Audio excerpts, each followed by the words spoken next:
erdh një delegacion nga Jemeni dhe e pyeti pejgamberin alayhi salatu wassalam se çfarë kishte dhe çfarë ishte para krijimit të kësaj dunjaje. Po ishte vetëm Zoti xhalleshanu. Do me thanë, në fillim ishte Allahu dhe asgjë nuk kishte.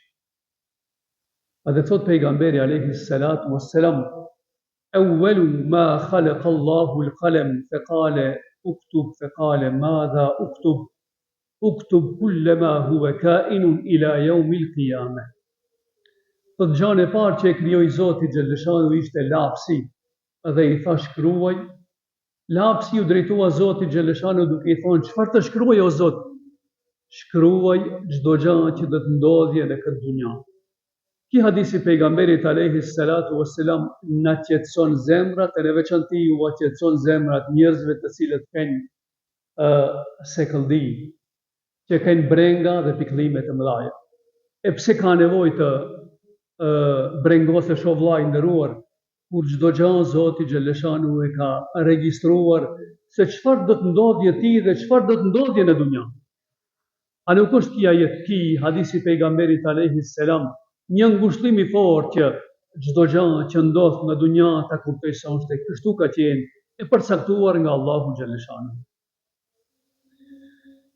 Ebu Hurajra i drejtohet pejgamberit alayhi salatu wassalam duke i thënë: o i dashuri i Allahut, si ka rrjedhur krijimi në këtë dunja?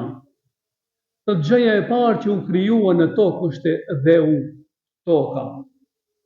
Masandej, pra dheu u krijua në ditën e shtunë, ditën e diell u krijuan kodrat. Masandej u krijuan kafshët. Masandej thot u krijua e keqja, ditën e mërkur drita dhe ditën e ite.